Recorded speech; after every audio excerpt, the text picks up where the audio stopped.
Some of you had asked for the foundation recommendations for dry skin and combination skin, and if they are waterproof and things like that. So instead of showing you my favorites of the foundations, I wanted to test them under the natural light, under the natural weather conditions, and let you know which is the best out of these five that I'm going to share with you today.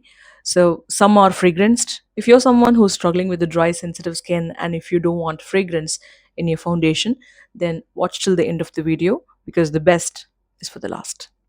Let's jump right in.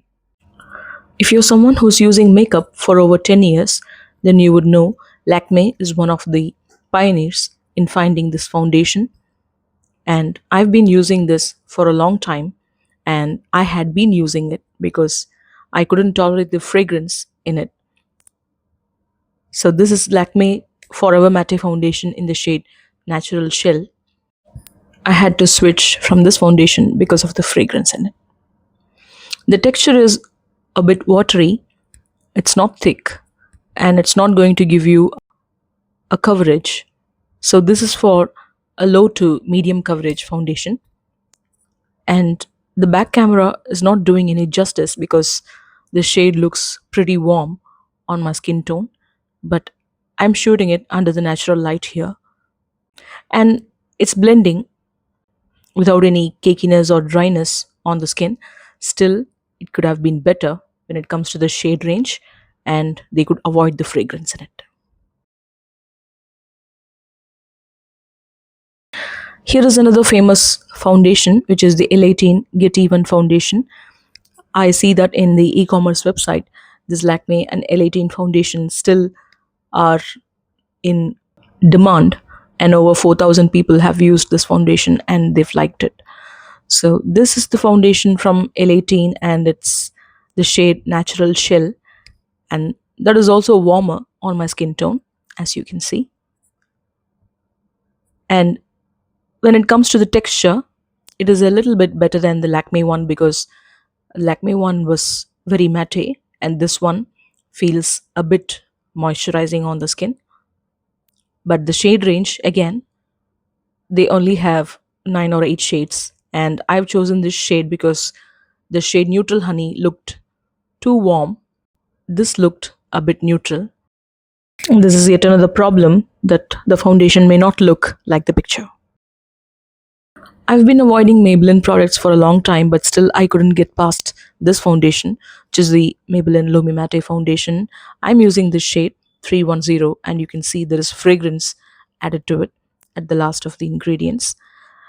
When it comes to the shade range, Maybelline performs better than the previous two that we've seen.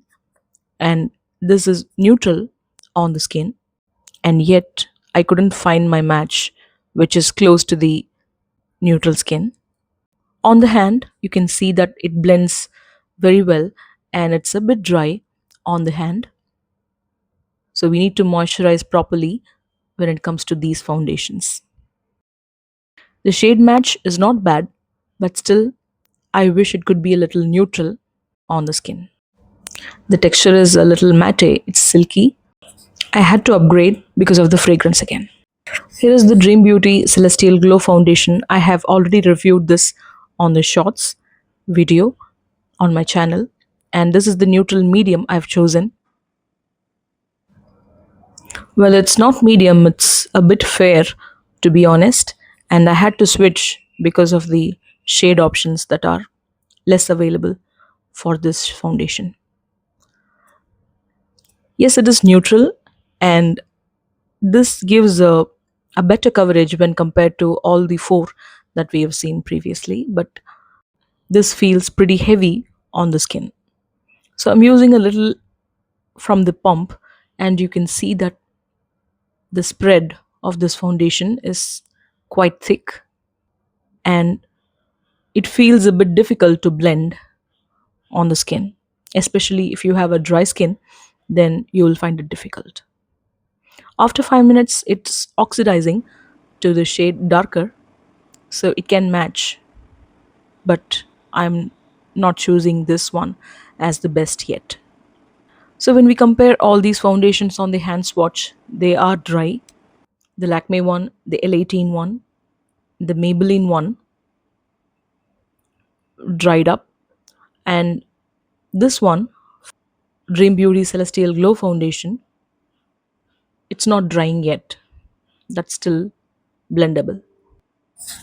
The first three are fragranced, and the Dream Beauty Celestial Glow Foundation is not fragranced. It's a fragrance free foundation. Yet, because of the heaviness, because of the shade options, I'm switching over. This is the recent find from my purchases. This is Back HD Studio Foundation, and I've got it in the shade number 3. I was a bit skeptical that if I should go for a 2.5 or 3, and thankfully I chose 3 because 3 looked a bit neutral, and it is neutral on the hand swatch.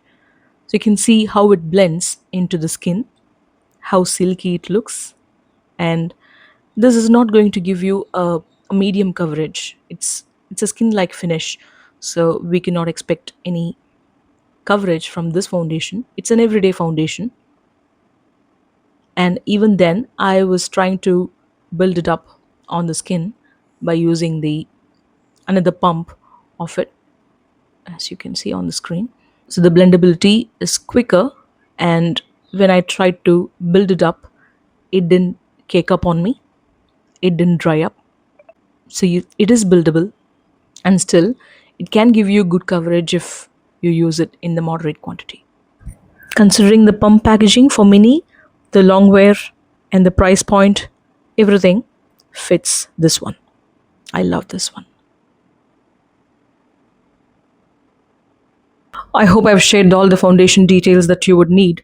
If you're around my skin tone, which is the medium neutral skin tone, I have a dry sensitive skin, so I would invest in something like the PAC HD Studio Foundation because of the shade range. It's quite vast, and everybody will get their shade match with this foundation. And it's skin like finish, and it's so weightless, and it's long wearing as well. And most of all, it's fragrance free. So my verdict would be to go for this PAC HD Studio Foundation. Hope this video is useful. I'll see you guys in my next time. Until then, you take care and bye bye for now. Sensitive skin deserves the better.